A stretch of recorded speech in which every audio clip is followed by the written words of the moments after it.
We are live. Thank you very much. Good evening and welcome to the Town of East Hampton for September 2nd, 2020. We are once again virtual on Zoom.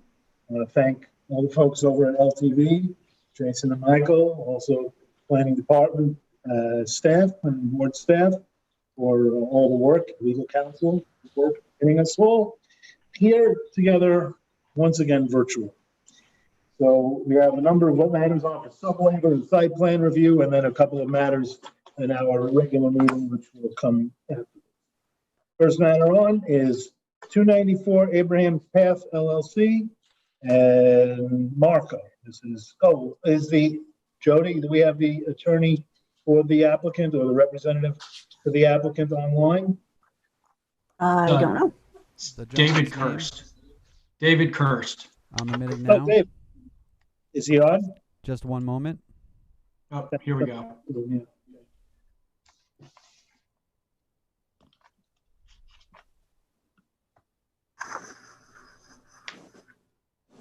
He's on the Zoom meeting. I see his name. I see his name there too. Just one second. He's muted. He's muted. Yeah. There he is. There's David. Hello, David. Welcome. Now you're muted, David. You got to unmute yourself. David? Jason, can you unmute? There we go. He did. Hi, David. Hi. Welcome. Okay, Marco, take it away. Good evening, board members. This is 294 Abraham's Path LLC subwaiver. An application has been made to divide the original parcel of Suffolk County Tax Map number 300-149-2-31 into two individual lots. The original parcel of 89,708 square feet will be divided into Lot 1, consisting of 40,836 square feet, minus a proposed access easement, and Lot 2, consisting of 44,854 square feet. The property is zoned A residence, which must contain a minimum of 40,000 square feet.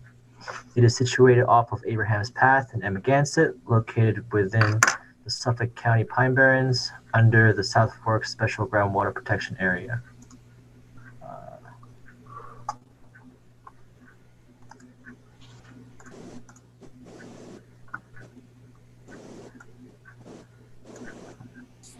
This is an aerial of the parcel.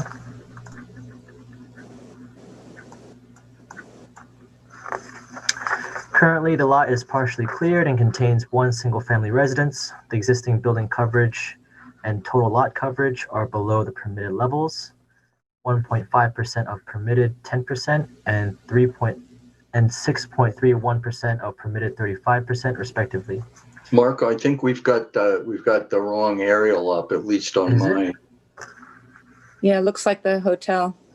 Yes, the correct one looks to be on the left-hand side of my screen. It's like it's cut off. Yeah, you need to Yeah. move it over.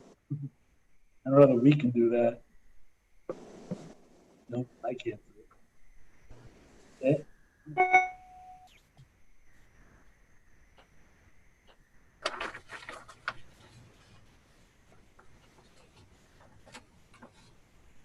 Marco, are you able to move that?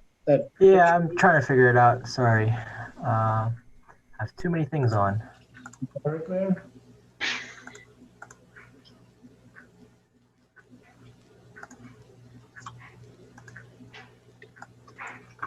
We have it in our report, right? I mean, Yeah, I believe so. Is it there now?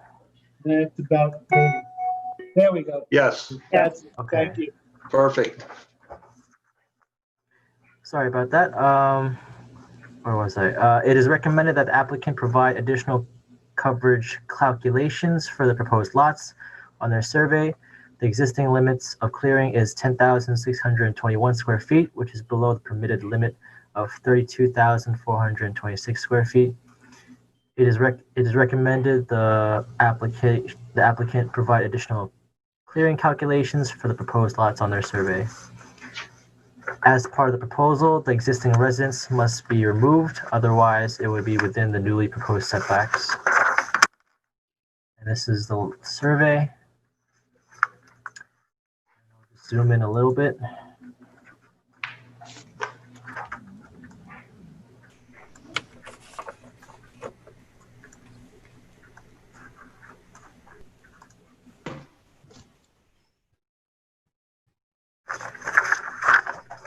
Currently, the project title of the survey does not indicate that it's a sub-waiver. It is recommended that the applicant revise the title to state that it is a map of 294 Abraham's Path sub-waiver.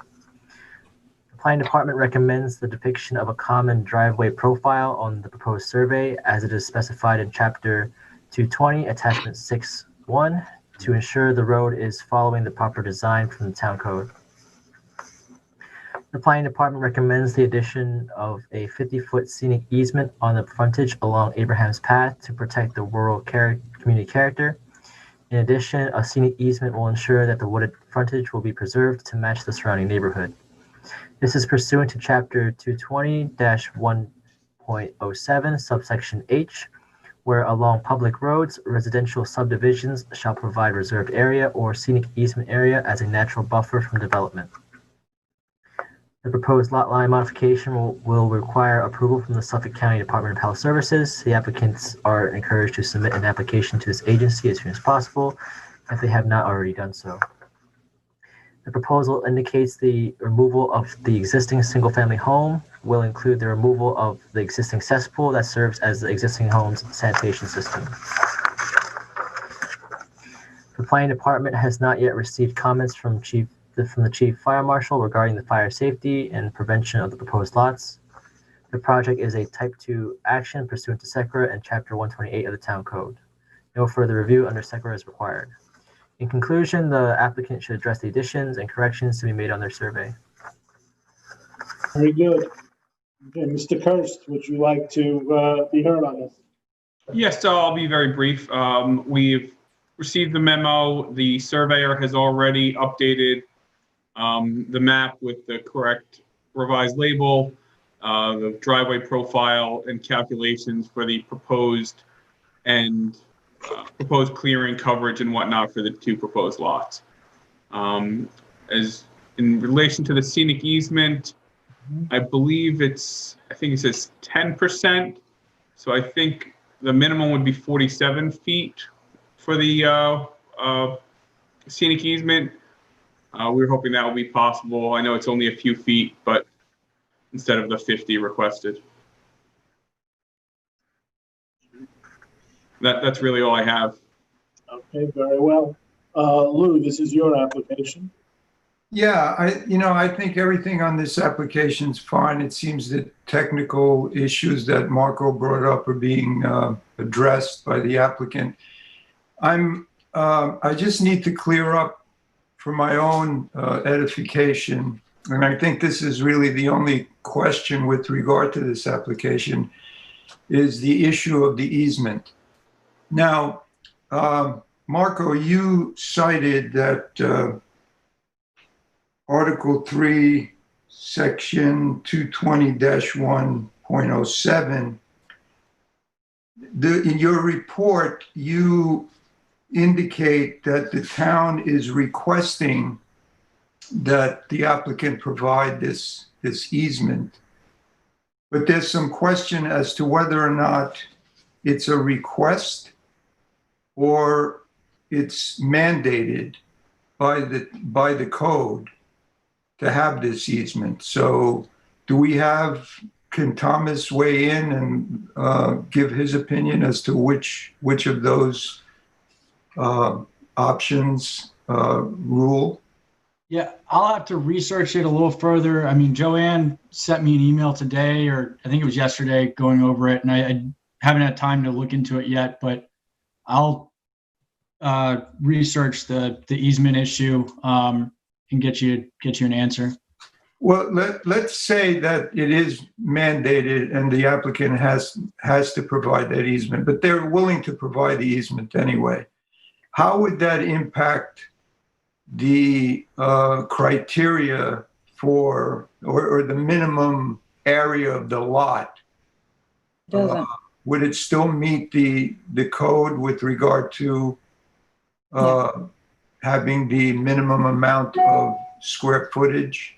So that's kind of that's part of this easement issue is I believe Section 220 and Section 255 kind of differ in this, and so that's part of the research I'll have to do. I don't have an answer for it right now, but I think that's something I can work with Marco on and get you guys an answer. All right, so then, my conclusion is that, like I said, this is the only issue that I think needs to be cleared up. And I don't think we can give our decision tonight until this particular issue is cleared up one way or the other. That's all I have. Very well. Does anybody else on the board have anything they wish they had at this point? Sam, I would just say, adding to what Lou said, that if the fire inspector has to review the driveway to see if it meets the requirements for, emergency vehicle turnaround and all that. Mm-hmm. And I don't know if that would impact the access easement. If the access, it looks like a part of the driveway right now is outside of the access easement. But this goes to the question that Lou raises about the scenic, if the scenic easement is mandatory,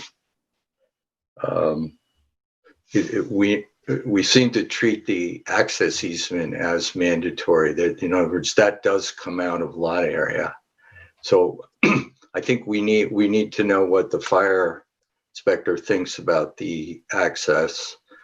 The other thing, Marco raised the question of the profile. Would the profile include drainage for the common driveway? I know I have a common driveway where I live, and there's a whole drainage system on it. Could I speak? Yeah. Go ahead. The engineer who just puts the profile on should also look at give us drainage calculations. So they, as long as they understand that drainage has to be maintained on that site. there are some slopes on it, so that is a good point, Randy. In terms of the access easement, if there's a turnaround area and it's placed on the back lot, it most likely will not affect or be a problem for the size of the lots. And an access easement is required because they need, by state law, they need 20 feet of frontage on a public road. And we changed our code a number of years ago to say that you don't have to have a flag, that access doesn't have to be provided by a flag lot. It can be provided by an access easement, but that is definitely a requirement. The scenic easement along the road, we have not asked every subwaiver to provide that. And in some cases, they're on urban renewal roads, or urban renewal areas that aren't really public streets. Accabonac, this road is particularly a very public road, a very well-traveled road, and it's wooded, and maintaining the character in the interest of the community would be a benefit. Okay. So Tom has to do some research on exactly where we stand with it all, but that it's been our past practice that we ask for scenic easements in cases like this, and we don't necessarily pin them down to 10% because we haven't taken it as a real. I guess we haven't taken it as a strict requirement. Okay. That was my understanding as well, in case that matters for any. Okay. The only other question I had was, would these two, if these two lots are created, would they have to put in low nitrogen systems on new houses? Yeah, any new construction requires a low nitrogen system now. And is that what the surveyor is showing here? Are those low nitrogen? I can't tell. I don't believe it specifies, but as I Kathy asked mentioned them to do earlier, that.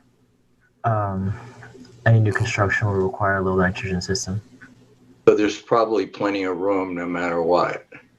These are pretty sizable lots. I'm pretty sure they can fit them. It's a good point that Randy brings up, that it should probably be depicted. The septic is usually something we asked to be depicted. I just wanted to make mention that it's in a special groundwater protection area and the Suffolk County Pine Barrens area. So I thank the applicant for offering that easement and for us asking for it, because any land that remains undeveloped is better for the water there. Okay. I think we can, unless anyone else has any comments, the questions will pretty much answer themselves. Should the applicant provide additional coverage and clearing calculations for the newly proposed lots? I think anyone objects to that. Should the applicant amend the title of their plans to include the sub-waiver and include the word sub-waiver? And again, it's an easy one. Should the applicant amend their survey to include a common driveway profile?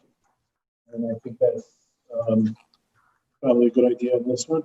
And should the board recommend the implementation of a scenic easement along Abraham's path?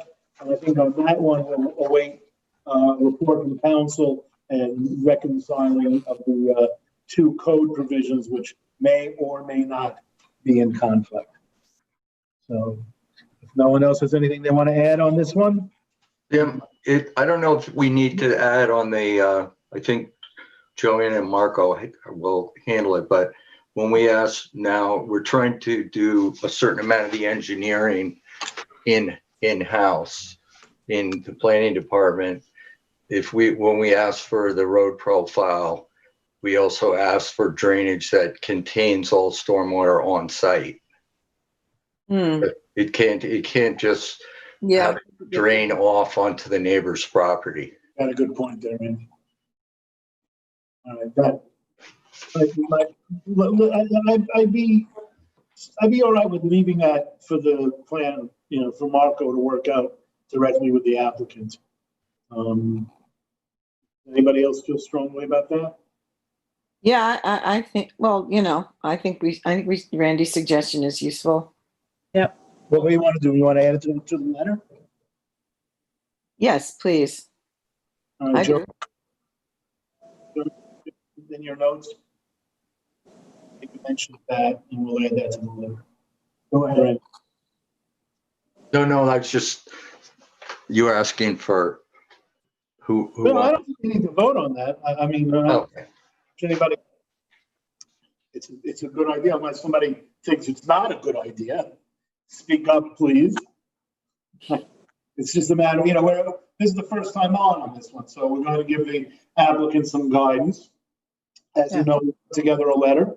We identify the issues. We just went through a few of them, and you suggested another one, and it sounds like a good idea, because we wouldn't want the neighbors to suddenly find themselves with a drainage situation. So, all right. Thank you. Okay, thank you very much, David. Next is 351 Pandava, and Sophia is who's the applicant on 351 Pandava? That's Dave Weaver. I'm told he's on the phone. Is Dave? All right. Yes, Chair. This is Mike at LTV. I can unmute that if you'd like right now. Yeah, please do. Thank you. Dave, Hi guys, Dave Weaver here. Yeah, Hi, I'm here. David. Very good. Hi. Hi. Okay, we're gonna have Sophia go ahead with this one. Go ahead. So this is a follow-up review for 351 Pantego minor subdivision. The application was to subdivide the subject parcel into two lots located at the intersection of Pantego Road and Springs Close Highway. The applicant has made the submission with the revisions recommended in the previous board's meeting. So this is a 1.748 acre parcel with People's United Bank at the south and single family residence at the northern portion of the property. It's zone A residence and in limited business overlay district. With this submission, the applicant has straightened out the property line as recommended by the board to make the parcel somewhat regular. This is the prior plan. As you can see, the proposed lines are now straightened out to make the lot somewhat in regular shape and in regular shape. Also, the applicant has shown LBO line over here as it wasn't shown in the previous map, and also located all the land of the bank of lot 1 in the LBO district as per suggestion by the board. They also depicted the existing grass driveway that shows access to the residence that wasn't shown on the previous plan. The proposed subdivision would require several variances from the Zoning Board of Appeals, as was discussed in the previous meeting. But the revision brought some changes to the figures to the required variances. For example, like lot area, the revised layout resulted lot area for lot 1 to be 45,318 square feet, and for lot 2, 30,830 square feet.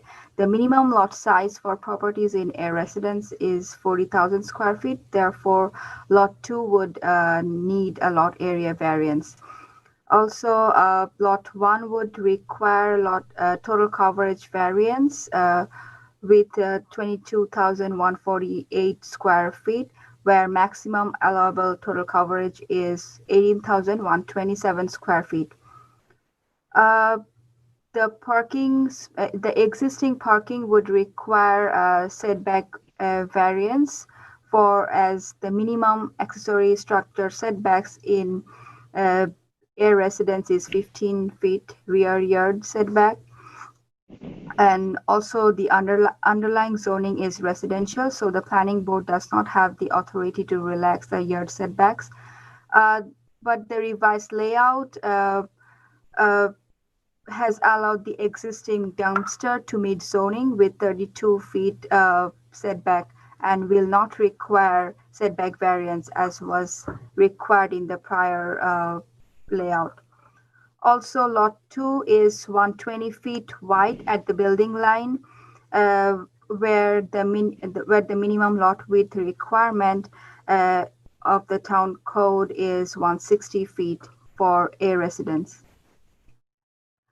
The applicant stated that they will provide data for groundwater depth and location of the sanitary system once they have engineer for the project. And also, the applicant has agreed to put fence along the boundary between the two lots, and they would do landscaping by the fence. So the landscaping plan would be submitted once the revised layout gets approval by the board. The proposed subdivision will require approval from the Suffolk County Department of Health Services, and it's a type 2 action pursuant to SECRA and Chapter 128 of the Town Code. So in conclusion, the board should discuss whether the revisions submitted by the applicant are satisfactory. The application is incomplete pending the submission of groundwater depth information, location of existing sanitary system, and a landscaping plan. However, the board will not be able to act until and unless the ZBA grants the variance required for the project. Excellent. Thank you very much, Rabia. David, do you have something you want to add on this? My only comment is we did put on the highest expected groundwater here, which is elevation 7. So there's 29 feet to groundwater that is on the map. That's per the health department. A test hole on this property would only go down about 16 feet because we're going to hit good sand. But we will, of course, provide that information for the health department and to the planning board as well. As far as anything else, we just want your guidance. As long as you think this is the design that is preferable to you, we'll go ahead and make the application to both the health department and to the zoning board of appeals. David, where'd you do the test well? We didn't do a test hole. We actually used the health department's. They have a map that shows you what the highest expected groundwater is, because they don't make you dig to groundwater. They make you dig deep enough for a system when you do a test hole. So when we do a test hole on this property, we will not hit water because we don't go down 29 feet. It's 29 feet to groundwater here. And the sanitary system doesn't go that deep. Thank you. We're going to hit sand long before that. Yeah, thank you. All right, Sharon, this is yours. Yeah. No, I think as a design, this is exactly what we asked for. They've, made the lots conforming. I mean, more conforming shape. They're not conforming. And they've provided the information besides those few other things. So, I mean, this is really a zoning board application at this point. I think the design is fine, but we are creating a substandard lot here, and there's some setback issues that zoning board needs to weigh in on. I don't, until that happens, I don't think this is really, we need to just see those results before we can move forward. I guess the only real question then is, should we, do we all agree that this layout is acceptable? Does anybody disagree with that? What is the side yard variance necessary to the parking lot? I don't see the measurement there. I know they need. Do you know how close the parking lot is to the? I can scale that. Hold on 1 second.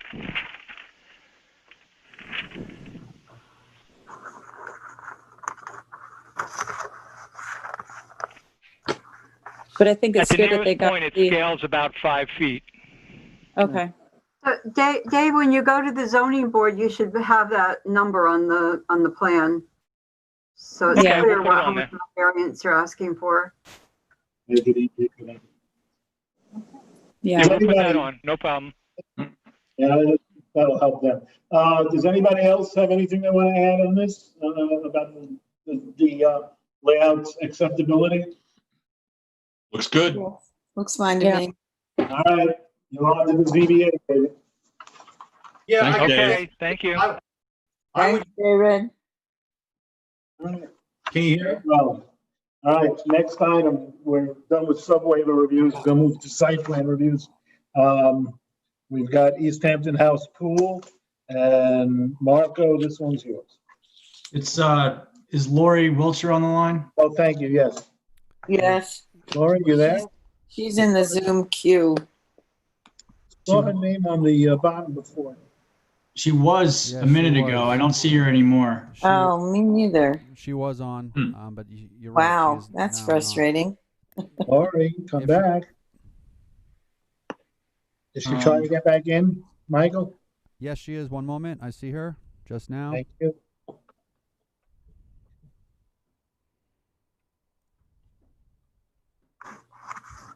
There she is.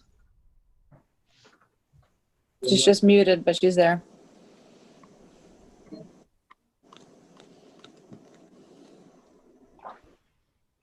Lori, your microphone's still muted. Unmute yourself, Laurie.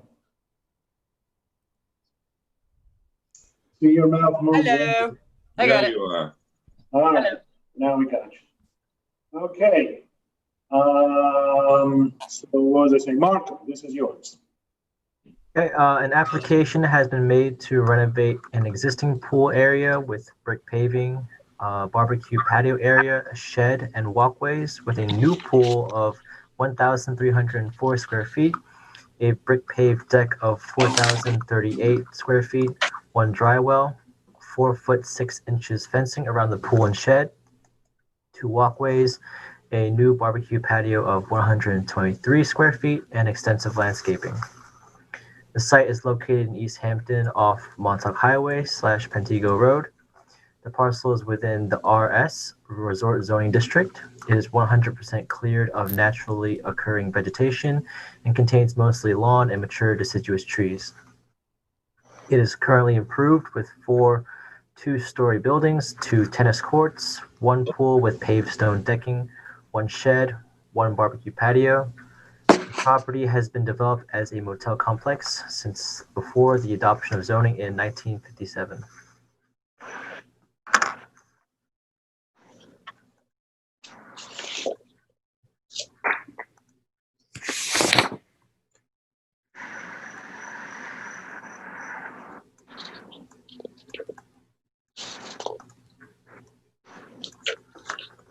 The planning department has noted that the proposed drywell is relatively far from the proposed pool area at roughly 75 feet away. It is unclear if this drywell is to collect runoff from the shed or to assist in the maintenance of the pool or collect runoff from the patio. The applicant should provide drainage calculations, including one or more drywells with the capacity to handle 2 inches of rainfall from the patio and shed, and the capacity of the pool during maintenance. As you see on the survey, the proposed drywell is over here. That is located there. And the new pool is over here. This application has been referred to the fire marshal for comments. It is noted that the new walkways as well as new pool area configuration are proposed. The fire marshal will review all aspects of the proposed project for ADA compliance. The new walkways are located on this western side, which connects to this this building here. There is no pathway currently there, and this new pathway is, I believe, just simply a new pathway that is improving what's existing is over here. It's now on a slight curve. No lighting information has been submitted. However, the planning department has noted on site the concrete pad area has a pole with exterior lights. That concrete pad area is what they say is the barbecue area. This is what's currently proposed. I'm going to scroll down to what's currently existing. And this is the concrete pad. So the concrete pad has a pole with exterior lights. There's one power bulb fixture adjacent to the barbecue, which is non-compliant and should be removed or replaced with lighting compliant to the town code's lighting policy. The applicant should submit lighting details, including Kelvin level, lumen level, and shielding of their fixtures. Chapter 255-1-83, non-residential lighting procedures. All non-compliant lighting shall be replaced with compliant lighting by one of the following methods. Replacing existing features. Replacement of all non-compliant lighting with compliant lighting shall be completed within 3 years after the adoption of this dated local law. There's a picture in your memo.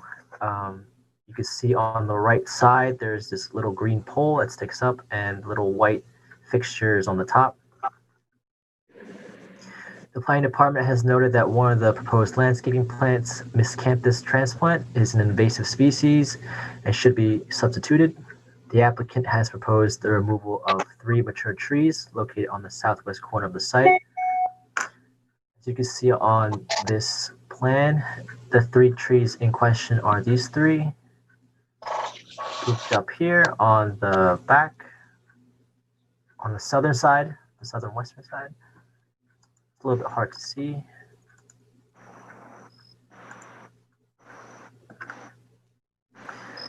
Two of the 3 are identified as sycamore maple trees and are considered an invasive species.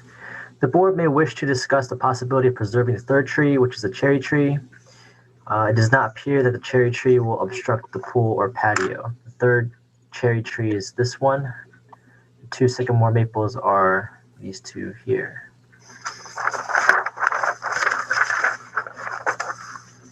Existing and proposed site plans indicate a designated barbecue area that is proposed to be enlarged to 123 square feet.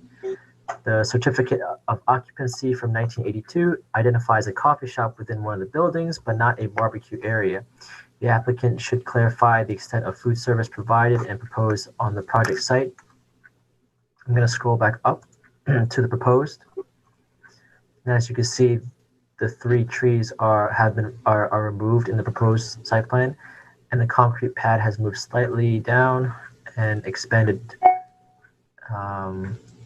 big enough to have 2 grills.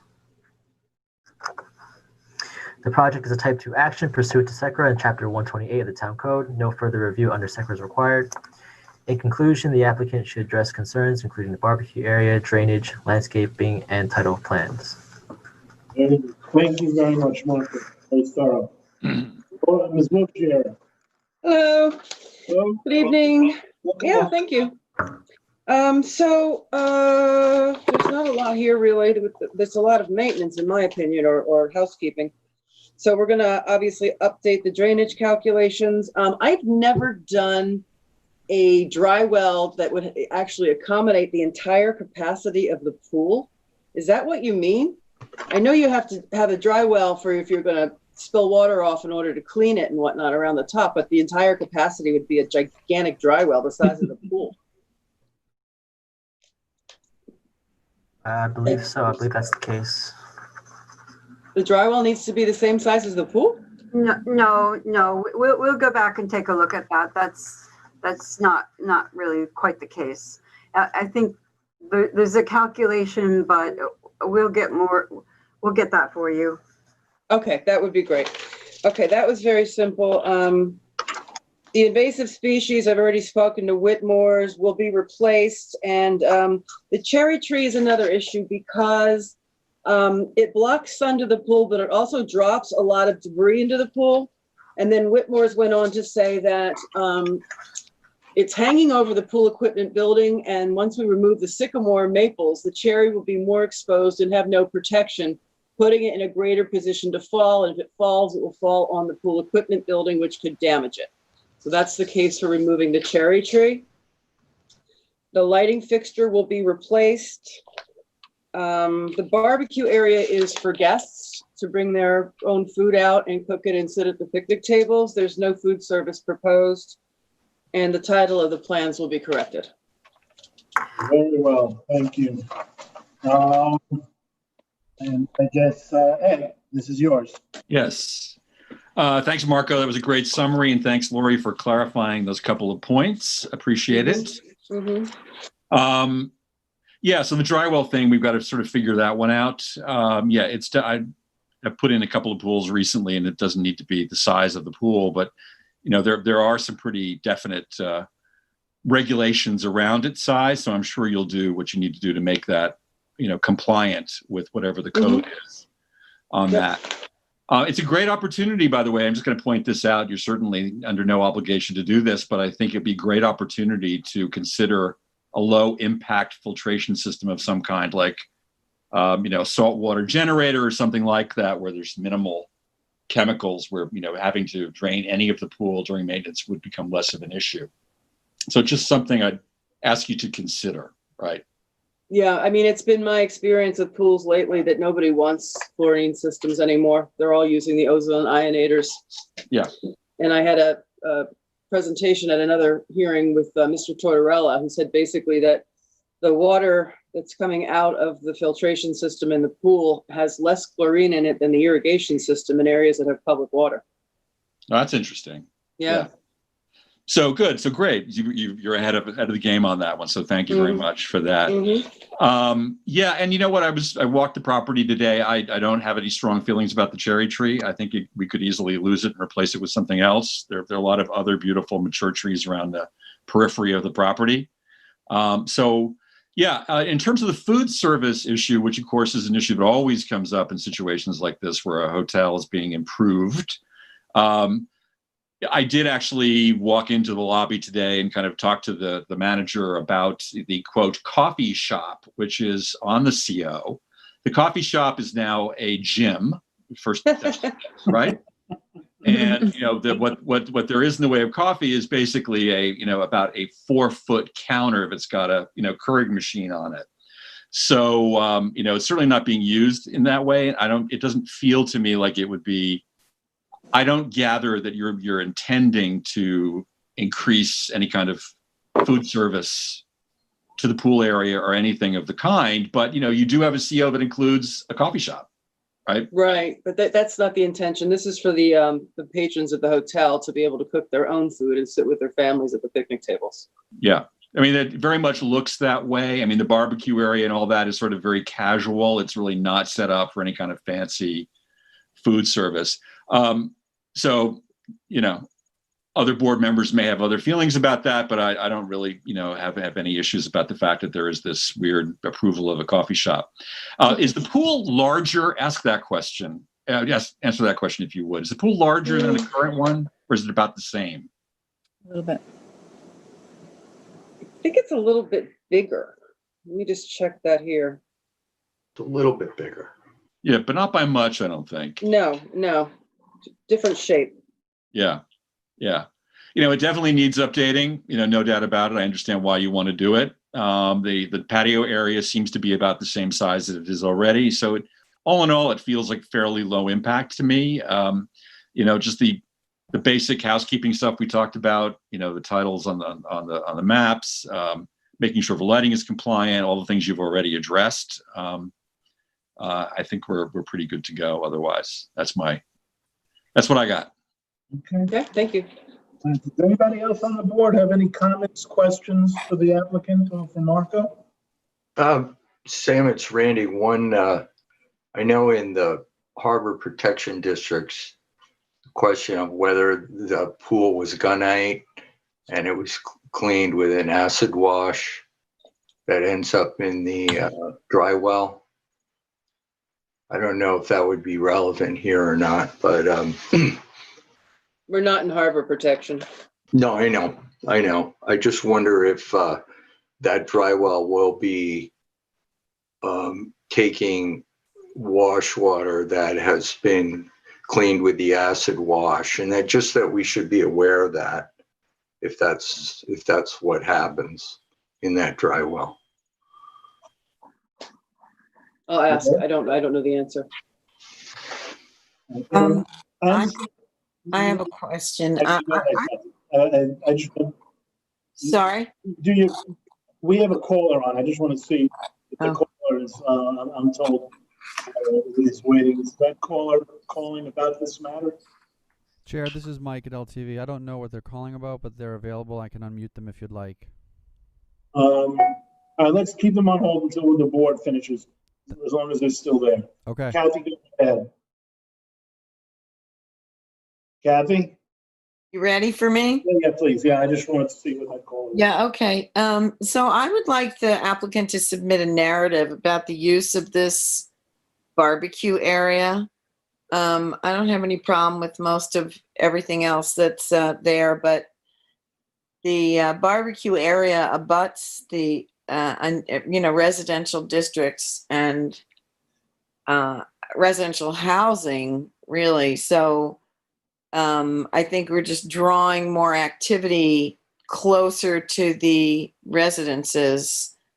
And I would like to have a better understanding of exactly, I know that Lori has said that it's meant to be used by the patrons of the hotel, and that's fine, but I would like a narrative for the file.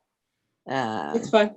That's fine. I also note that it's very close to the play area, so that would make sense as well if you're barbecuing and the kids are playing.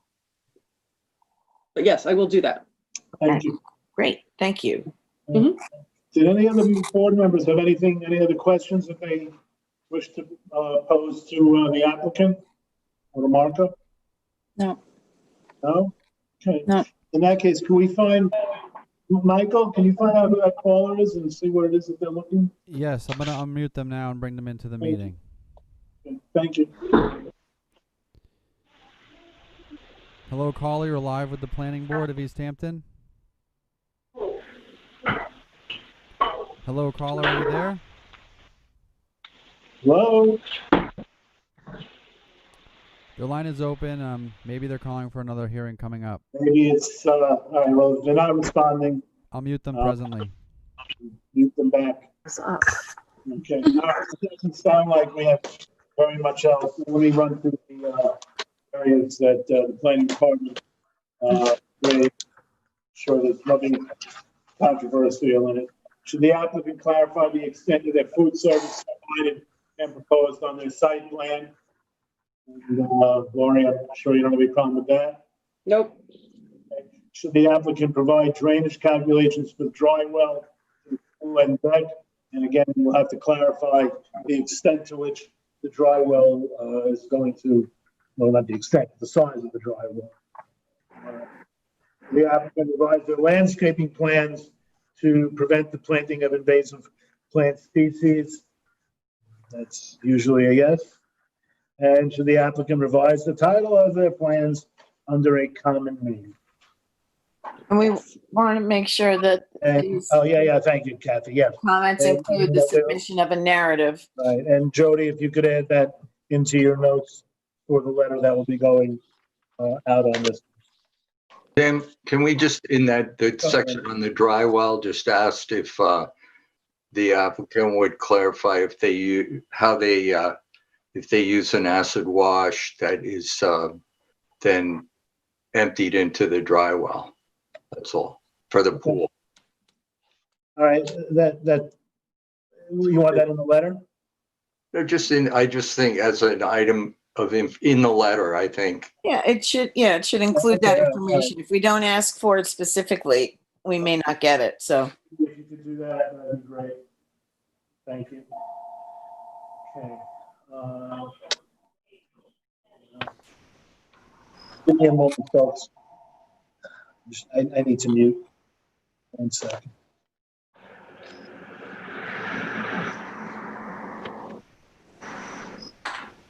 All right. Sorry about that. Okay, so I think we wrapped up that one. East Hampton House Pool. We can move on to 92 South Euclid. Thank you. Good night. Laura, thank you very much. Okay. Jody, you got that last little bit on the letter about the Yes. acid wash? Yes, I did. Thanks very much. Okay, Andrew, I see Andrew Strong with his application. Kathy, do you want to say anything before we get started on this one? I'm sorry, I wasn't paying attention. We're moving into 92 South Euclid. Yes, the applicant's agent is my son-in-law, and I want to make, in interest of full disclosure, that I can be fair and unbiased in my treatment of this application. Thank you. Okay, I think this is about our third time on with this one, maybe fourth at this point. So Marco, why don't you take it away? This is the second time we've. Oh, is it the second? Second time. It felt like more. This is the aerial. So this is just a follow-up memo. This was reviewed before the pandemic. Moving forward, the application was originally made to construct a two-story, 1,524 square foot commercial building with an apartment. The site is located on a vacant lot in downtown Montauk under the Central Business Zoning District. It is now, 1,188 square foot first floor for dry retail, a 1,188 square foot second floor for an apartment, and a 960 square foot basement storage. The application has been revised with new dimensions to construct a two-story, 1,317 square foot commercial building that will have a 1,080 square foot first floor retail with a 1,107 square foot second floor apartment. The basement size will remain the same. Pursuant to Second Chapter 128 of the Town Code, the proposed project is a Type 2 action. Moving on to issues for discussion, the applicant has not withdrawn their first site plan from March 2004. The applicant should submit a letter to the planning department formally requesting its withdrawal. The applicant has now included a ramp for the southern entrances.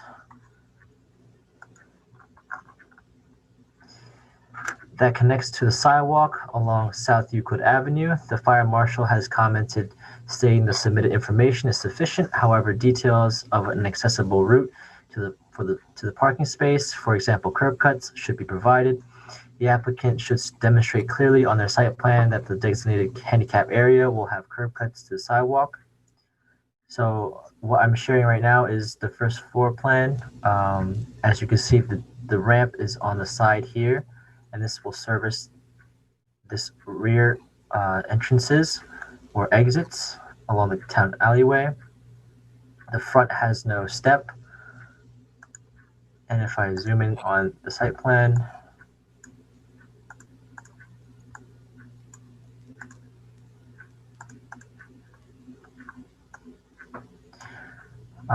the issue about the handicap is that there's a sidewalk indicated here. However, it's not sure if there'll be curb cuts or any sidewalk that is over here, which is where the ADA handicap area is.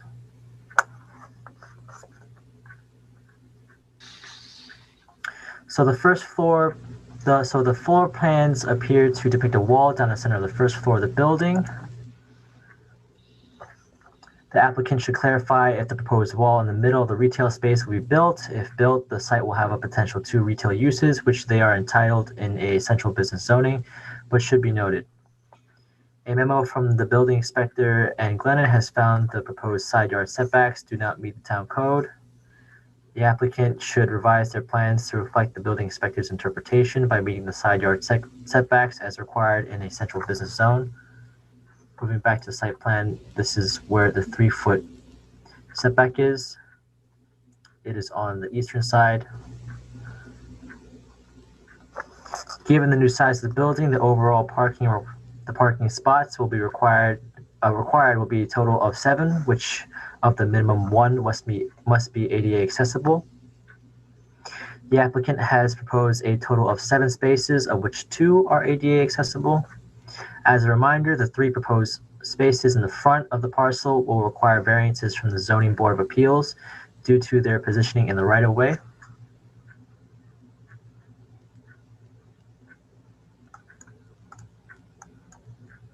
This is the right-of-way in subject.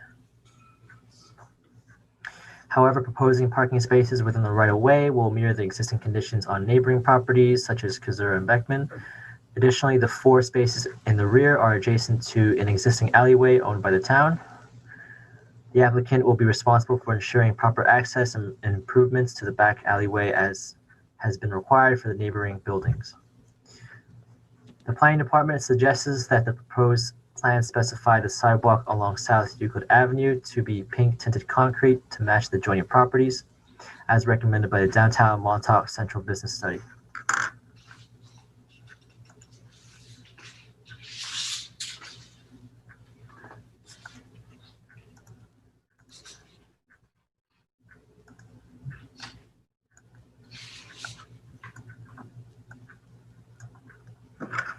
Upon further review, the planning department has noted that the properties developed and approved for development on the southerly side of this block have not been designed with consistency with regard to the location and widths of the sidewalks and parking spaces. So I'm sharing a picture that is the site plans for the 3 properties. So we have Kazura on the left-hand side. We have the subject property in the middle, and to the immediate right, or the eastern side, is Beckman. As you recall from the aerial, there is a vacant lot in between Kazura and Beckman. Kazura and the subject property. So some background information. Kazura was designed to match a previous site plan next door, which is, can't really see very well over here, but basically to the west of it, where the sidewalk was located above the property line. So the property line is where my mouse is going over, which is this black line here. And as you can see, the sidewalk goes beyond that. So the Kazura was not designed to match a previous site plan next door, where the sidewalk was located above the property line. Eventually, that site plan was not built, and the town parking lot was built instead. But Kazura went forward with their approval to build it over here, and so they did.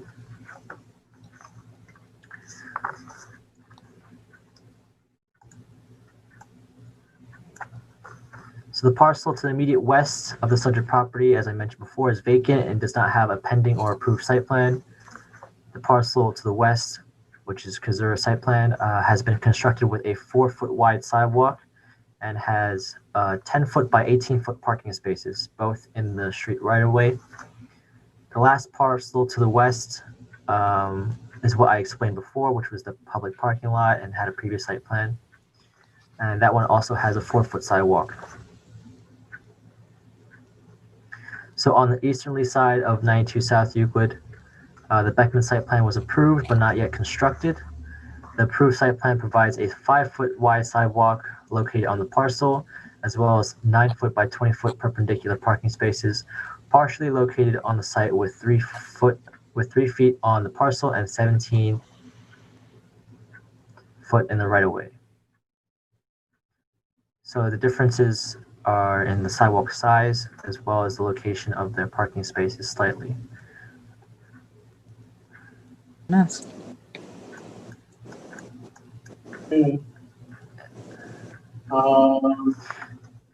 width of the 4-foot wide sidewalk and the location of the parking entirely within the right-of-way on the subject 92 South Euclid site plan is not designed to be consistent with the Beckman site to the east or the Kazura site plan to the west. A decision needs to be made as to how the subject parcel and other vacant parcels to the west should be designed to reduce any further inconsistency. As you can see on Beckman, their parking goes a little bit beyond the property line. This was a slight mistake here. The purple line should have been over here, but you can see by those parking stops that it's a little bit beyond the property line. It's within the property line.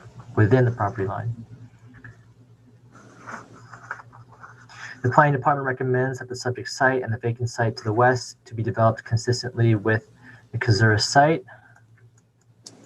so as to provide consistency in the size and location of parking spaces and sidewalks for the middle 3 parcels of the block. Should the Beckman site expire and fail to be constructed, the parking and sidewalks on that site should be adjusted to conform with the others. No lighting plans have been submitted at the time of review. In addition, no landscaping plans have been submitted at the time of review. It should be noted that the applicant has now included a designated area for the dumpster, which is located where my mouse is. Facing the town alleyway, it has been the planning board policy to require a 6-foot high fence or 6-foot high landscaping to mitigate the appearance of dumpsters. The height and type of fencing or shrubs should be indicated on the site plan. In conclusion, the applicant should address the issues, including building setbacks and sidewalk compatibility. Thank you. Very good. Thank you, Mark, for another very thorough report. And Andrew Strong, it's your application. Okay. Yeah, I'm here. I'm here essentially to respond to one issue on the setbacks, which is I think all I'm going to get to today. But I note that the memo says the building inspector found that the proposed side yard setbacks do not meet the town code. I just want to note that that's not the whole story here. There were 2 previous memos that, to my mind, clearly suggested that the setbacks here did meet the town code. These memos were issued over a course of 7 months that we were waiting to get clarity on this issue. So we now have a 3rd memo that suggests that the side yard setbacks don't meet the town code. And while I'm disappointed with that interpretation, I am much more disappointed with the process of how we got here to that interpretation. And I do want to take a minute and just lay out the series of events. This application was submitted on December 3rd of 2019. And before submitting the application, our team met with Ann Glennon and Marguerite Wolfson on the setback issue, right? And we all got a consensus agreement that in a commercial business zone where commercial business parcels were on either side, the setbacks didn't apply. And that was our understanding in designing the site plan and in going into the work session on February 12th. Now, on February 12th, the board raised an issue with our understanding of the setbacks and asked us to get a determination from the building inspector. The following week, I met with the town planner and I suggested that the planning board ask for a determination because ultimately they needed to be satisfied with the answer. I was told by the town planner that the planning board could not ask for an interpretation, that the burden fell squarely to us. And so on March 19th, we submitted our question to the building department, and on April 1st, Anne made a determination that there was no need for a physical building to exist next door in order to allow for lesser setbacks. That's a direct quote from her interpretation. Now, that's a clear answer. And at that point, we felt we had met all of the requirements needed to come back in front of this board. And so we waited. And we heard nothing. We heard nothing from this board. Now, it transpired that on May 20th, without holding a hearing or without informing the applicant, the planning board, under a letter from Mr. Kramer, asked the building inspector for further clarification. And I want to pause here because, to my understanding, this is not a legal process. A building inspector's determination is final unless it is appealed, to the zoning board of appeals. So you can't take a second bite at the apple and write to the building inspector, because that opens the door for every applicant to seek further clarification directly to the building inspector instead of going to the zoning board of appeals if they don't feel the answer fits. But that's what happened here, and it happened without going through the attorney assigned to the planning board. You know, when I spoke to the planning board's attorney, they had no knowledge that this was occurring. But it doesn't stop there. Anne responded to the second determination, to the second request with a second determination that again supported our interpretation that setbacks do not apply in this situation. She quotes, and she says, if the adjoining property is capable under zoning to have a business building on either side, then it is my interpretation that the setback may be reduced, whether a building exists there currently or not. Okay, so that's fine. That's at the end of July. And now quite a bit of time has passed while we waited for this matter to be interpreted. And we're ready to go forward again. Now, in that determination, she does mistake CI zone for commercial business zone, but the application of the language is still accurate. But then inexplicably, on August 13th, there is a third interpretation. And she says it's to correct her earlier memo. We don't know how this interpretation came to be. I presume it's not because she sort of woke up and realized she needed to correct her interpretation. I assume that there's some sidebar conversation happening that I'm not aware of that hasn't been made transparent. But she says, oh, that was a mistake. I was interpreting the wrong footnote. The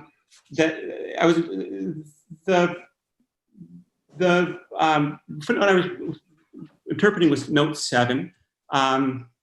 In fact, the setback cannot be reduced. In reading those memos, if you read them all in sequence, I can't make sense of them. And so the result is that we are now 7 months from when I came to this board and we had a question on this specific issue. And we have no clarity as to what's really going on here. You have an issue with the final interpretation? I have an issue with the final determination, but I have a more pressing issue with the process. I think the process is not transparent. I think that 3 memos have been issued by Anne. I don't understand why. I don't think it's a legal process.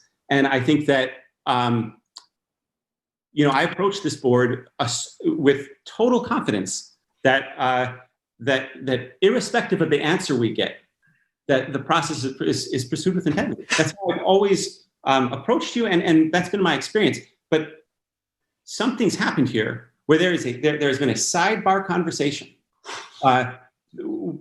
where someone has pulled with the building inspector that I can't see, I can't understand, and I can't get an answer out of the town attorney doesn't seem to understand, and that concerns me. That concerns me far more than the ultimate answer. We can work with the setback issue, had we known about it 7 months ago. But we're 7 months into this process now. I have a client who's expecting at least some progress on this application. And what do I tell him?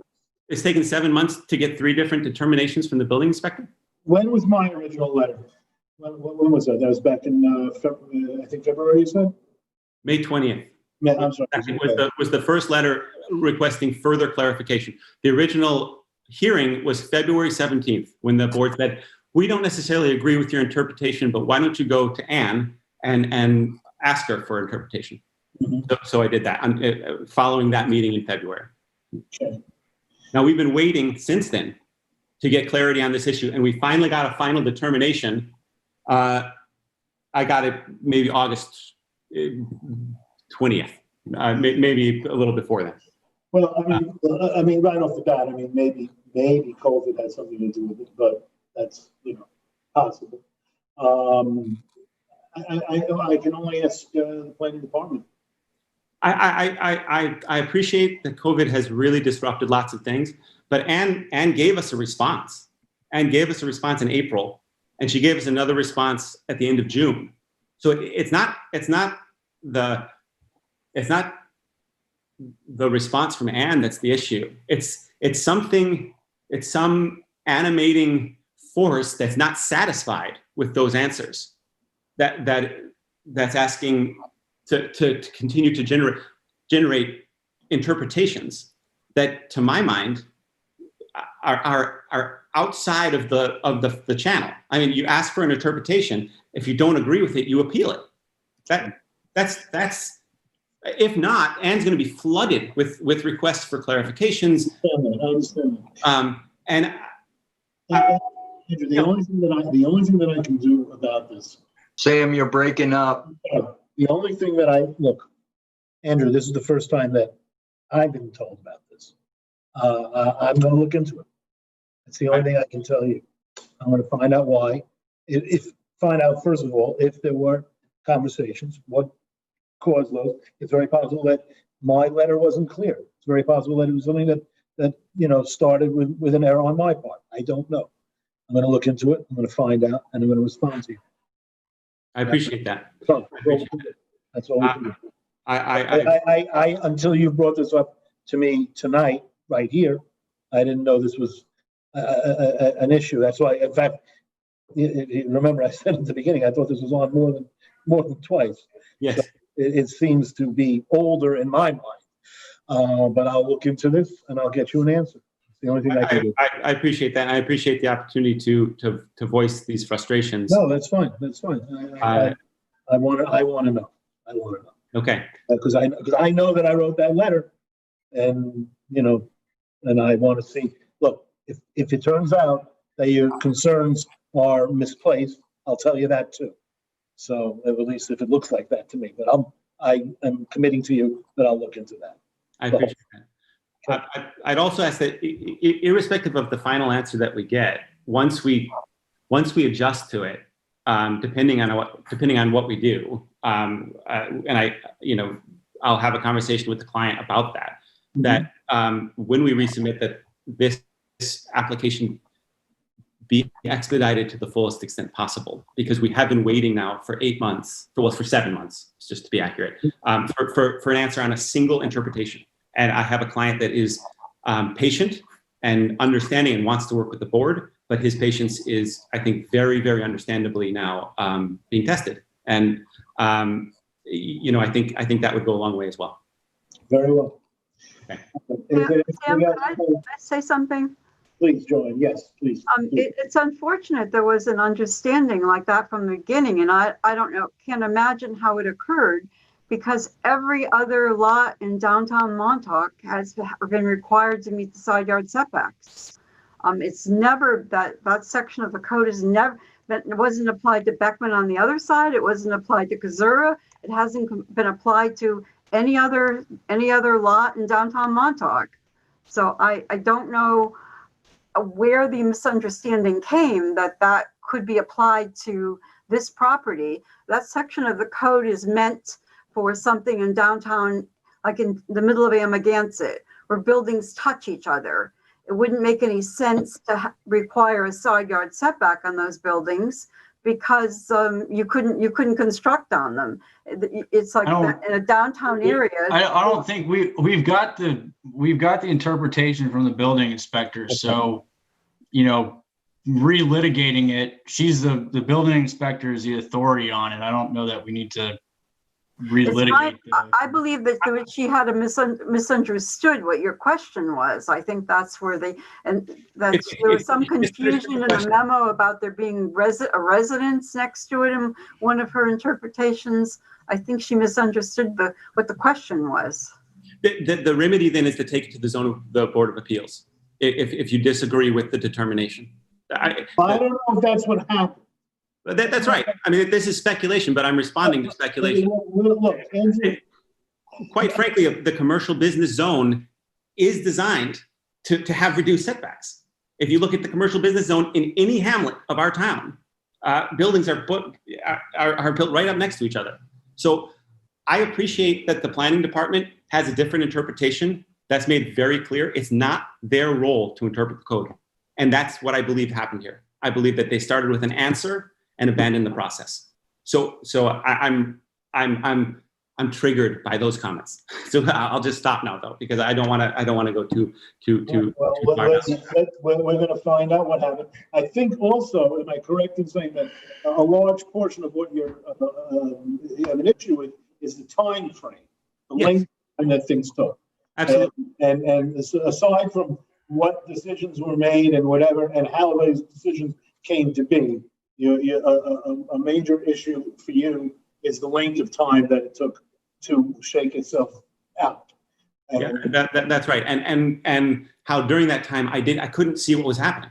I understood that someone was asking the building department for clarification. I didn't understand why, or the third interpretation, I didn't understand who was asking.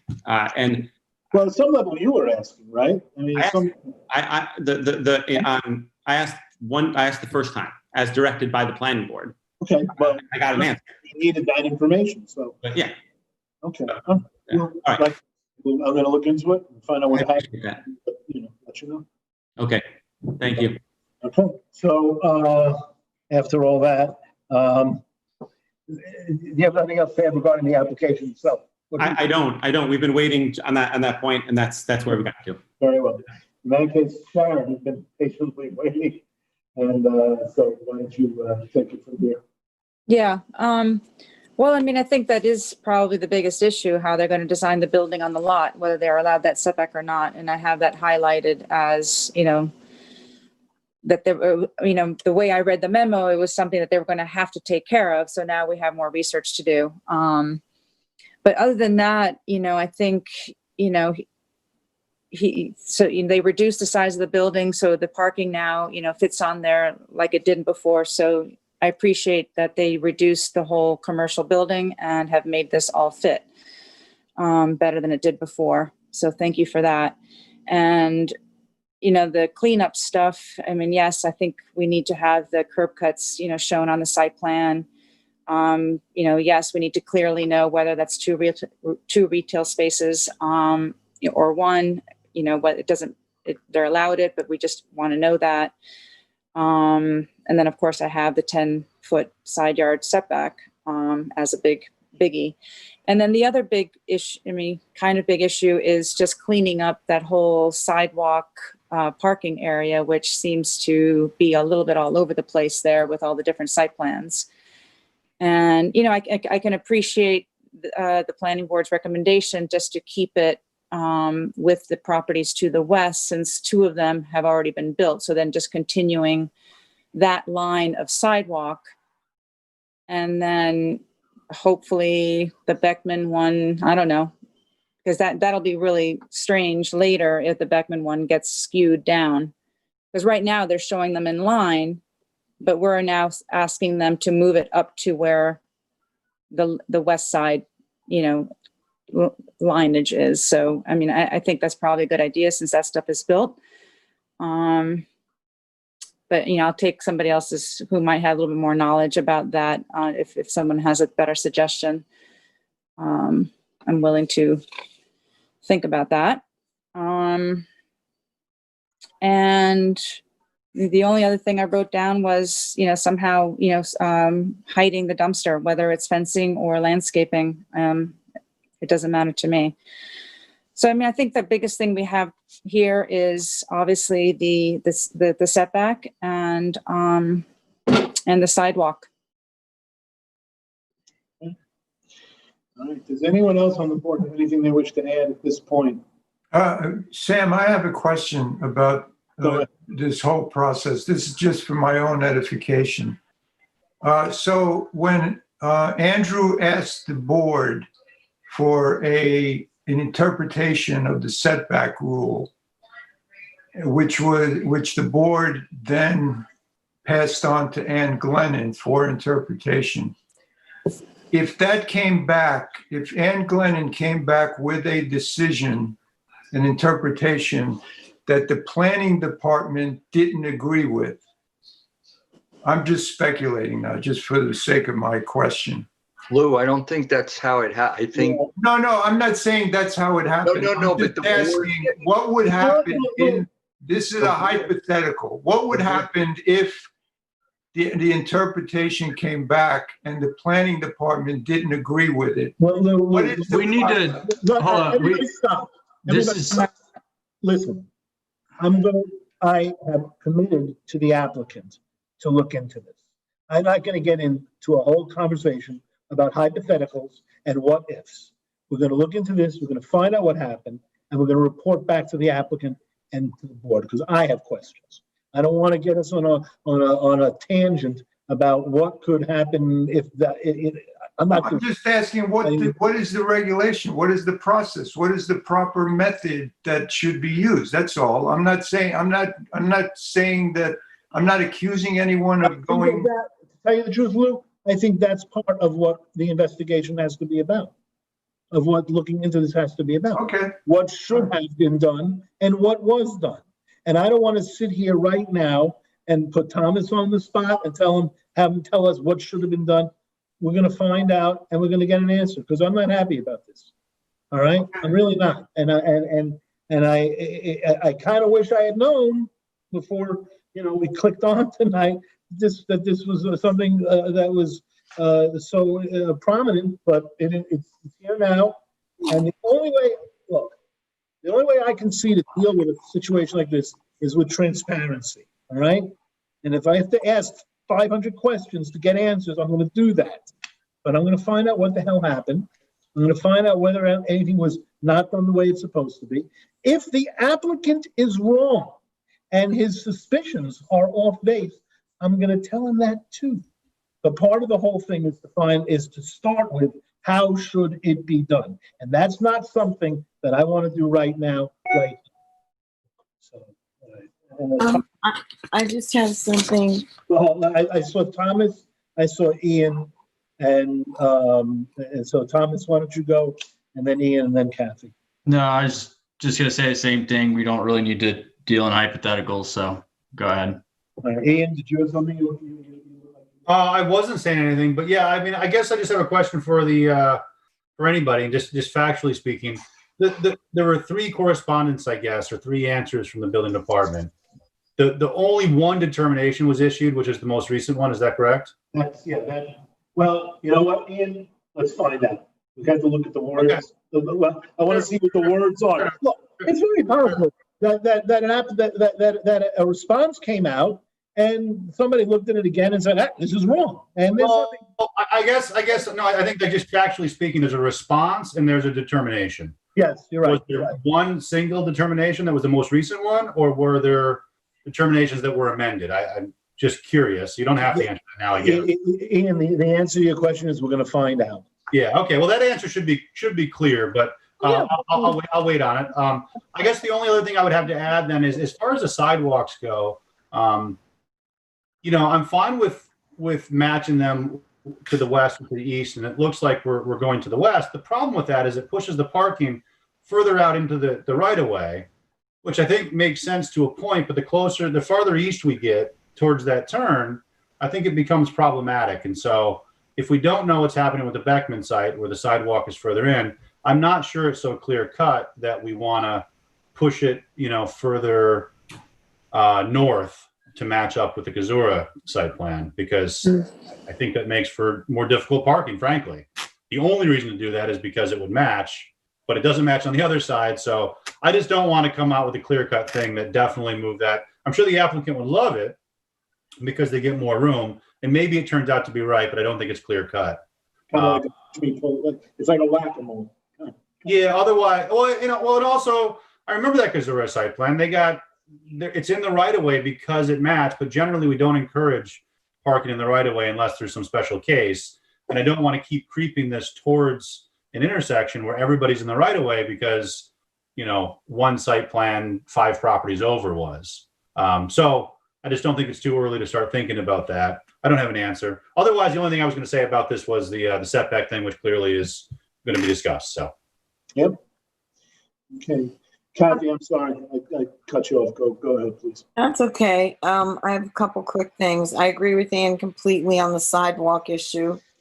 Because, for all the reasons he said. And also, I remember seeing a memo from Ann early on. I probably have it somewhere in my files, which are not accessible at this moment. But I would like to see whatever that was sent to the applicant or the planning board. All of those should be attached to the memo. Presently, the only memo from the building inspector that's attached is the most recent one of August 13th. I know there was at least one that I remember reading back a few months. I can't attest to anything that was on it, but I remember reading it. I remember thinking, oh, that's 92 South Euclid. So I would just like to ask Marco to get those other 2, if there are 2 or 1 or however many there are, they should be attached to this memo. It should be part of the record. And to my, at this point, it doesn't appear to be. And then on the first question of the planning board consensus, I know you're probably going to go over these, Sam, but it should say, instead of, if a letter of withdrawal is going to be for the 2004 site plan submitted, it should be submitted to planning board, not planning department. I think that's just a simple typo there. Yeah. Yep, that's my mistake. Sorry about that. That's it for me. That's all right. Thank you, Kathy. That's a good catch. All right. Does anyone else, was that a Kathy? Was that? Yep. Does anyone else have anything they want to add with respect to the applications? Not with respect to the looking into this situation which the applicant raised. So, Sam, I wanted to say something about, I agree with Ian's thoughts about the sidewalk, and also this application was before us many more times than 2. Yeah, that's right. And remember, we had a whole issue about the slope on the handicap ramp, and so I don't know that you can move the sidewalk without, as Ian said, moving the parking, and then does it affect the accessibility and the ramp? So anyway, I don't think it's a simple answer. I don't know if the sidewalk can actually could curve up to meet Kazura, but that's another thought. It doesn't have to be completely straight. It could curve up. I got to tell you, my sense of deja vu in this is like. Oh yeah, we did a long haul. It's very present. So thank you, and thank you for confirming that I'm not insane. The other thing I wanted to just ask for future is that, so the way this is described, it describes the second floor as having more area than the first, and I just wonder, is that because of porches, or is that right that the apartment is bigger than the retail space? And I wonder if us talking a little about gross floor area in the analysis might be helpful, because gross floor area is also regulated, right? Do you want me to respond? I mean, Please, somebody. I think that we tried to make the second floor a little, that's going to be an affordable accessory apartment, and we wanted to make that a real living space rather than a cramped little thing. That's right then, Andrew, that the second floor is bigger than the first. It's just supported by some columns or something.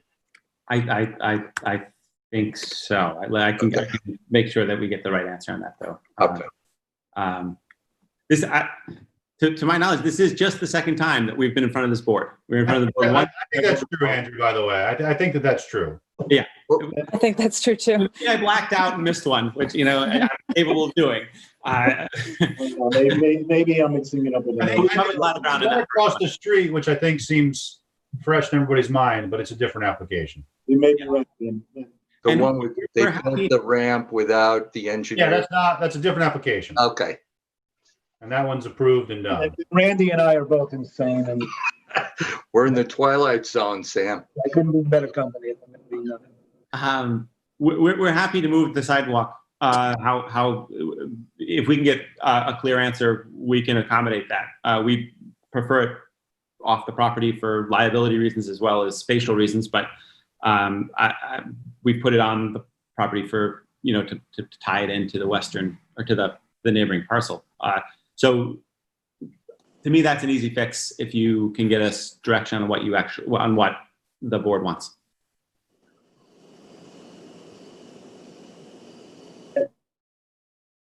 And you do it now. I think we have a little ways to go, so I don't want to put you. Say, Sharon, if you could, weigh in on that. On the sidewalk? Yeah.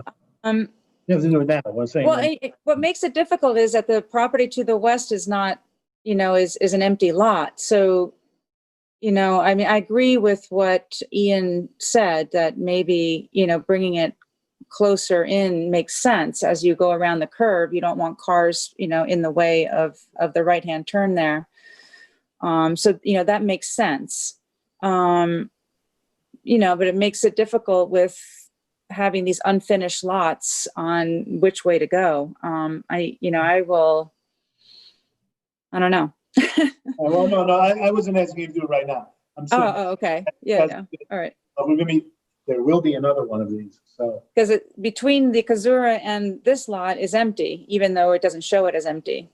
Oh yeah, that's just the comparison Marco's done, but you're right. And I think it's weird that, everything is conforming to the Kazura lot, which was based on the lot to the west of it, which turned out to be a parking lot. Yeah. So we're just repeating this mistake down the pike, I don't know if that's such a. There is a I think we need more, parking is at such a deficit there. In general, it feels to me like you need more parking, not less, and that the sidewalk should be placed in such a way that would accommodate more parking and less encroachment into the right of way or the road. Yeah, keep the line on the parking. You see with from the town parking lot, there's a jog in the sidewalk there. Yeah. Mm-hmm. Well, that's because which was explained. I wasn't suggesting moving the sidewalk in further than it's depicted. I was saying before we jump so quickly to move it into the right of way, we should take make sure that's the right plan. That's all. Yeah. Depict it in. I'm not saying any further than that. It was it was a good point, Ian, for sure. And in fairness to Andrew, I don't think I'm giving you any clarity here. I just don't want you to act on this notion without, realizing there might be an issue. So yeah. And the last thing I would say is it seems like the side yard setback issue should be a fairly straightforward one. So I hope that we can get to a resolution or an answer there, one way or the other. And the process will be dealt with in a different way. But from a planning perspective, I would like to know what the answer is on that finally. And maybe we already do, so that we can process this application and keep it moving forward. Yeah, I can be clear. I'm not going to, delay anything. As soon as Thomas gets back from his vacation, we're going to look into this and get some answers and move this application. Because I do recognize that it's been a while for the applicant. So it does seem that we frequently request I don't know if they're we frequently request interpretations from the building department. And maybe too frequently. That's not a question, though. Maybe too frequently. Maybe, we might not need that interpretation quite as often as we have been going for it, and we might be able to answer those questions more directly ourselves. So I think we do need that, but I think the answer as to whether something, needs a side yard, whether the side yard setback is, code compliant or not, is not a complicated one. So I'm not sure. No, it is. Okay. It's just that we have, go ahead, Thomas. We don't really need to get into discussion of, how often we consult the building department. I mean, the memo that's attached to the planning department memo, the one dated August 13, 2020, is a correction of her previous memo. So, I mean, as far as whether or not there's an interpretation out there, this is the interpretation that in her written paragraph, she explains why this interpretation is the final one and the previous ones are not the final one. So I think that's our answer. Thomas, and not to belabor this, Sam, but I think it's sort of off the topic you don't want to discuss, is that for some reason, Andrew was asked to request the interpretation. That's the one thing I would hope for clarification. We frequently ask for an interpretation, but in this case, we asked Andrew to ask for it. I'm not clear. I know. Listen, Randy, I want to make a timeline. Is what I want to do. I want to find out how we got from point A to point B, and whatever the reasoning is, it is. I want clarity. Okay. All right. Should the applicant submit a letter to the planning board formally withdrawing their first March 2004 site plan? And I think that's probably unanimous on that. This is it. Now we'll get into the weeds. Should the applicant demonstrate curb cuts to the sidewalk for the proposed handicap spaces? Yes. Yes. All around? Yeah, but again, moving the sidewalk's going to affect that. Should the applicant clarify if the proposed wall in the middle of the retail space will be constructed in anticipation of 2 retail uses? Yes. I would say yes on that. Anybody? Yeah. Know? Should the applicant revise their proposed building setbacks to meet the required 10-foot setback? We'll find out. In fairness to the applicant, and based on what Thomas, how he advised us, I think the answer to that right now is yes. This clarification will be made, but it seems like, our counsel is telling us that there is a determination on file and it's the 10-foot setback. So that's what we should assume. And I think the applicant should assume while we proceed. So there's no question there. That's fine. I mean, there are consequences in terms of statute of limitations for. No, I understand that. And there's some complexity here for sure. I just want, from the planning board standpoint, I don't want to be giving you a bunch of gray area here. So if our counsel says there's the determination on file says 10 feet, that's what, I'm going to assume at this point. And I respect the fact that there's a lot of other things to be worked out in the meantime. I appreciate it. I just want to be clear. If the board is making that determination now, that starts a clock running that I need to know about. So if the board doesn't want to make that determination, and then that doesn't start the clock. It's up. This is your determination to make. But I don't think we're making a determination. I'm not comfortable doing that. The board doesn't make determinations. The planning board doesn't make determinations. It's a decision that you're making that I need to appeal within 60 days. No, so. That's not. The planning board does not. It's a technical term, and the planning board does not make determinations. So it's a question of appealing that building inspector's determination, maybe, Andrew, not whether or not. Yeah, Rand's right. That would be a building inspector's determination, which, after all has gone back and forth, regardless of anything that might be figured out as to why it took as long as it took, or why it took the path that it took. You now have, as of August 13th. Sam, I just want to complain now about, when I raised my question, I kept quiet because you said we should not be discussing this and we should not speculate and we should not have about what the plan. Ever since I asked the question and you shut me down, all I've heard was speculation and continuing discussion about this particular issue. I had a very legitimate, valid question. It had to do, and I respected your opinion, but since then, we've been discussing it ad infinitum. Now, it's either we discuss it or we don't. You said you were going to look into it. Fine. Look into it.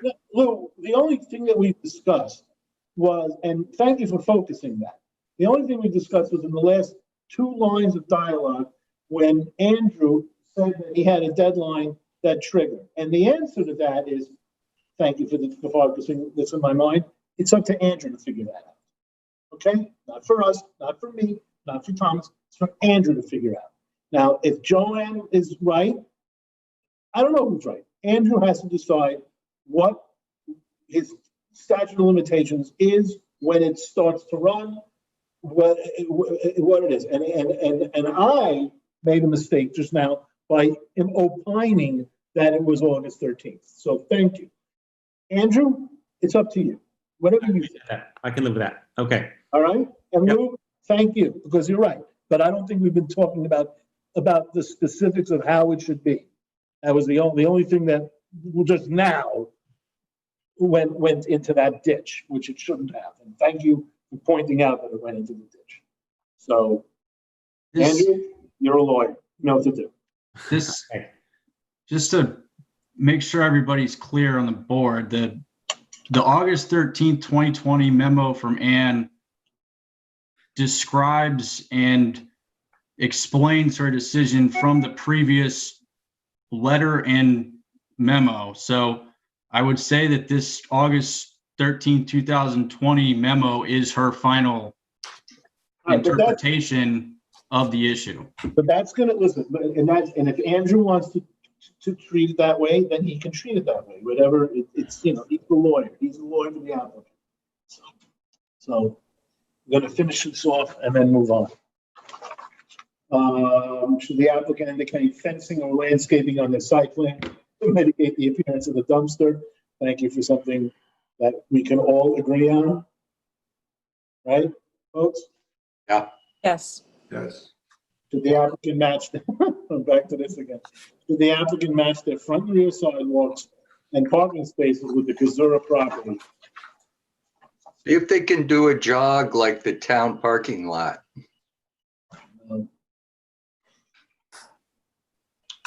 I want to shelve that question also. Yeah, I think we should.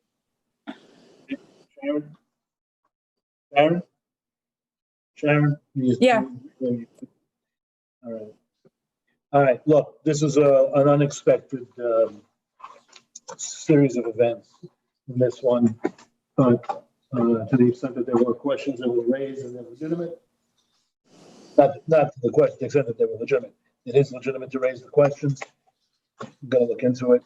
And Andrew, you do what you do as a lawyer, and we'll be back on this one. Okay. Okay. Thank you all. Okay. All right. We're done with the work session. Moving into the regular meeting. First thing we have is the McAdoo application for an extension of time. Kathy, it's yours. Okay. The application of Gail McAdoo lot line modification, Suffolk County Tax Map number 300-162-5-27.4, 27.7 for an extension of time for 1 year. For 1 year increments within which the applicant must comply with the conditions of the planning board's resolution or until November 11th, 2020. That's a little confusing because on November 11th, 2020 is just a couple of months from now. Thomas, can you help me on this? It says, based on upon the foregoing, the planning board hereby extends the time in 1 year increments within which the applicant must comply with the conditions of the board's resolution for or until November 11th, but that's only 3 months. We had the same problem a couple of weeks ago with one of Lou's applications. I don't know why it says that, if it's going to be a year or if it's till November 11th. It would be till November 11th, so they'd have to come back at that point. But They that's have to come back at November 11th. It's based on Right. what was expired originally. What? Well, I think that I think that it's extended to that period because it was expired a year before that. Okay, well, anyway, you know, this is for an extension of time, which I would propose we pass, because this is for a large lot easement that was never approved. The map was never approved, and that has to be done before these next step can be taken. So anyway, should we strike the 1 year thing, or just, I mean, it seems like we're saying two things here. I mean, the way I would read it is that November 11th is the operative Based on the deadline. foregoing, the planning board hereby extends the time within which the applicant must comply with the conditions of the board's resolution to November 11th, 2020. Apparently it expired November 11th, 2019. So this is a 1 year extension from the time it expired last. Even though, so they've just made application in September. That happened. Extended for 2 months to November. All right, well, it's confusing, but the way I read it, I think was correct, right, Thomas? Yes, the operative deadline is November 11th. Okay, so I've read the resolution and moved for its adoption. Is there a second? Second. All those in favor? Aye. Any opposed? Passed and carried 7-0. Okay, next one is T-Mobile Northeast LLC, Home Sweet Home, Wayne Scott Personal Wireless. Randy, it's yours. Randy? Ed got bounced. I hope Randy didn't too. Is Ed back? Holy cow. Randy Ed is coming texted back me that in he right got now. bounced. Randy's coming back in right now, everybody. 1 second. Oh, do we need to, Thomas, do I need to redo the votes on that last vote? We had 4. If everybody, Actually, it went 5. we had 5. If everybody voted was for it? it, we're good. You gotta get Ed back. Ed?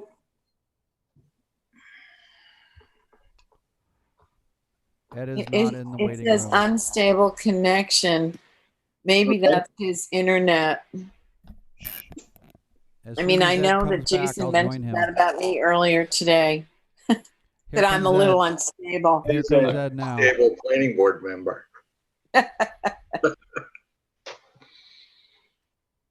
Jody, on that last one, on McAdoo, that was 5-0, because we didn't have Randy or Ed in the, online when we did the vote. Ed, are you back? I am now. Yes, thank you. Thank you. Just now. Okay. all Do right. you want to take that vote again? I guess we could do that again. All right, Kathy, it was yours. Sure. In the matter of the McAdoo extension of time for a lot line modification to extend the condition, extends the time in which the applicant must comply with the conditions of the board's resolution until November 11th, 2020. I've read the resolution and move for its adoption. Is there a second? I seconded it. Those in favor? Aye. Aye. Job, Lou. Aye. Thank you. Ed, we don't have a picture. Aye. Any opposed? Yeah, yeah. An affirmative, yes, aye. I'm not going to put the video, my internet's unstable, the video throws it off. Let's keep your voice there then. All right, 7-0, Jody, back to that. Sorry about that. All right, and we just did we take the vote on T-Mobile? No, because we were waiting for Randy to come back. Randy, you're muted. Unmute yourself. Randy, unmute yourself. Unmute. Okay. Let me find that resolution.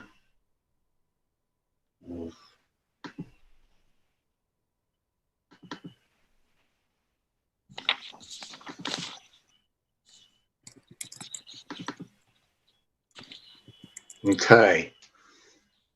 In the matter of the application of T-Mobile Northeast LLC Home Sweet Home Site Plan Special Permit Personal Wireless Service Facility, Suffolk County Tax Map 300, 197, 216, and 300, 197, 3.2. A site plan special permit approval. I've read the resolution, type of approval sought. Site plan approval pursuant to Article 6 of Chapter 255 zoning of the East Hampton Town Code. Issuance of a special permit pursuant to Article 5 of Chapter 255 of the Town Code. It's for a personal wireless service facility. I'm going down to the bottom now. Okay, I've read the resolution. I move for its adoption. Second. All those in favor? Aye. Aye. Aye. Thank you. Any opposed? Passed and carried 7-0. Okay. All right. Let's see. So the last thing we have now is looking for my agenda. 51 South Edgemere. And Randy, it's yours again. Oh boy. I don't know if I have that. What is that, an extension? No, that's well. It wasn't part of the packet. It was mailed around later. It's in your email. You should have an email by Thomas. Oh, okay. Oh, yeah. So that's, let me see.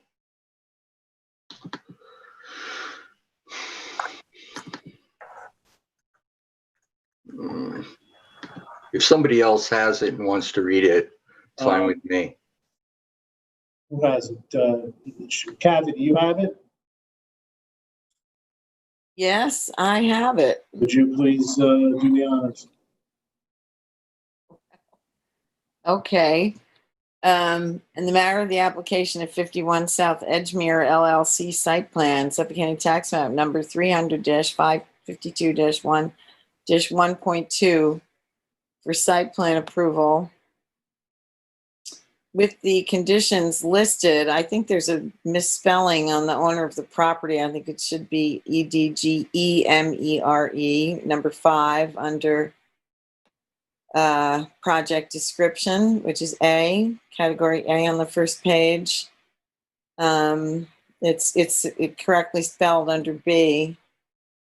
I'm just going to recite the conditions of approval because they were very important to most of the board members, including me.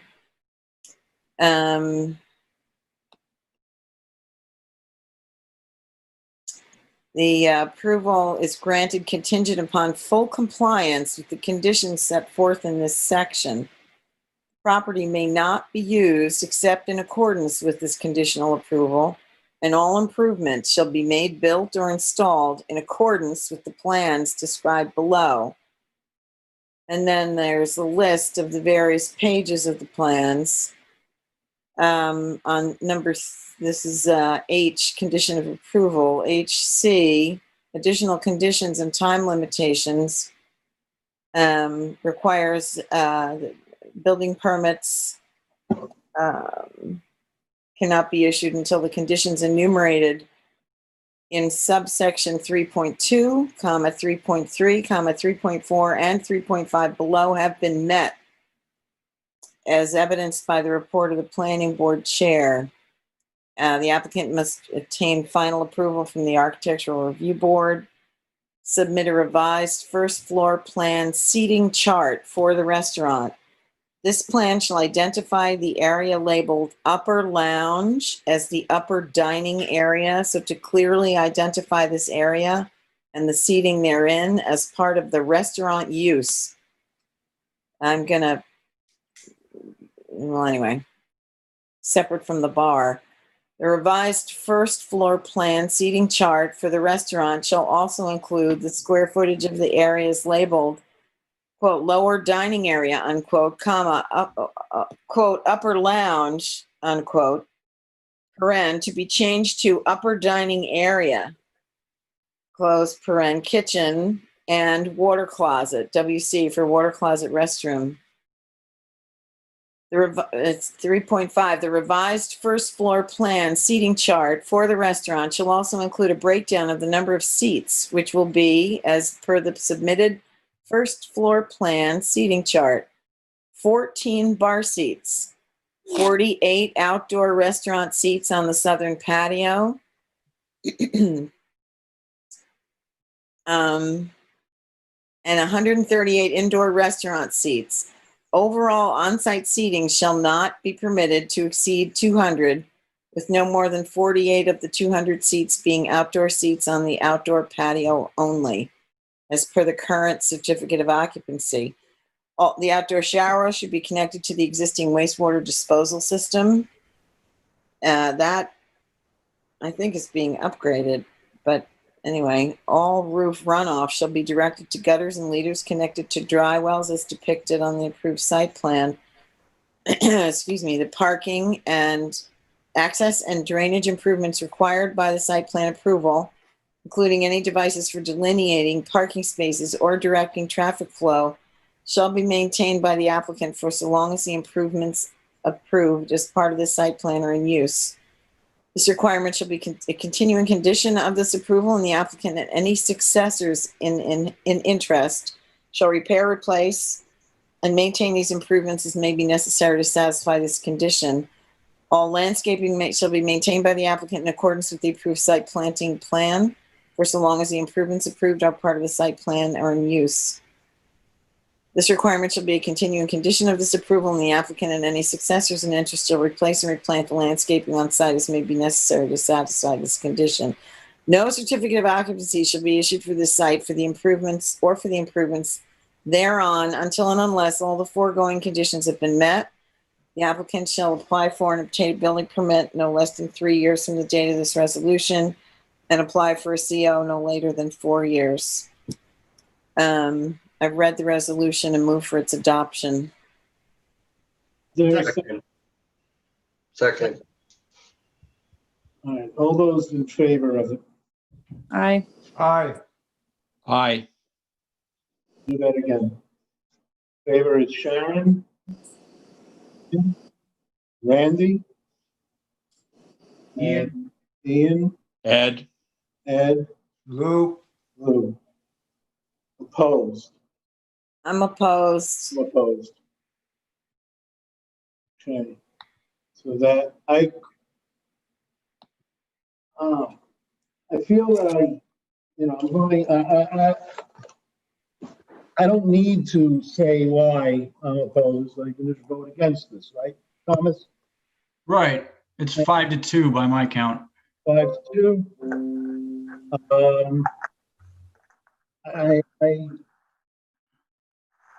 I will say very briefly that I don't think that this application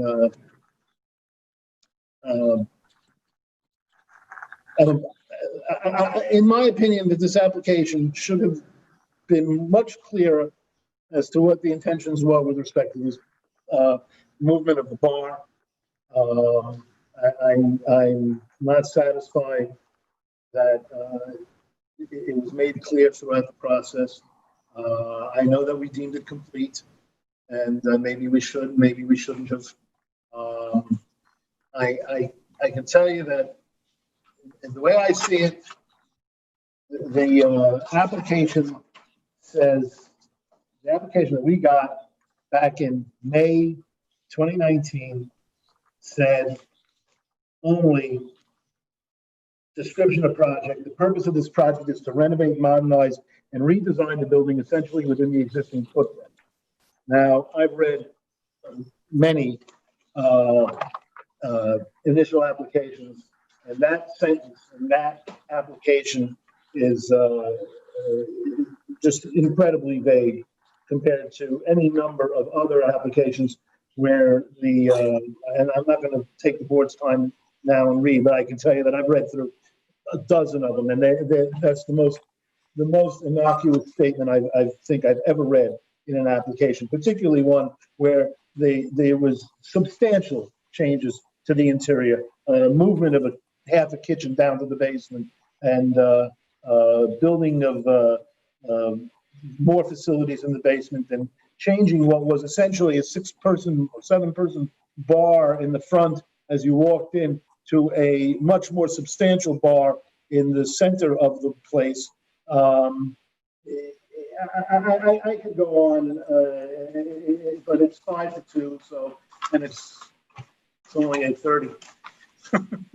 But I don't think that the application reflected what was really happening in this, and I'm sorry that we didn't investigate it more deeply. I fear that what we're going to end up with here is a very large bar with a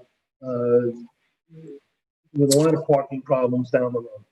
So 5 to 2. Well, I agree with you. I think, I just, for the record, if looking at the initial submission, it was that lounge area. It was just a huge bar. There must have been 40 seats there, and the applicant was advised that that was in excess of what they were permitted. And they, sent back something that was shaved down, but it's clearly their intention to make a bar. And, in the interest of good planning that's on a sensitive water body, you shouldn't be drawing more people to a place like that. Mark my words, it's going to be a mess. But like I say, the boards. I just think that, and I can say this in the future. I'm going to be looking very carefully at what applicants put down, because frankly, I like to just sit here and read, line after line from other applications where they're very detailed in that project information question A, far more detailed. In fact, many of them have C-attached narrative, and it goes on for a page explaining exactly what the intentions are. And that language that appears in that section A eventually finds its way into the public notice, so that when the public comes in and wants to comment, it's basically what was written in that section A. Not every single time, but that's a large part of it. And in a case like this, where we were compelled to do our public hearing, this was before Zoom even. I think we did it on some other platform. We had to do it on an odd day because we had no time left. The applicant insisted on going forward, so we did. And we ended up with nobody commenting. And perhaps the reason for that is because it wasn't quite clear what this application really was all about, at least in my opinion. Anyway, 5 to 2, it passes. It's 8:29. So we have nothing else on the agenda. So I'll take a motion to adjourn. I motion to adjourn. Second. All those in favor? Aye. Aye. We're adjourned. See you all. We're not on next week, right? No. 2 weeks. Labor Day weekend, everybody. We wouldn't Happy have. Labor Day.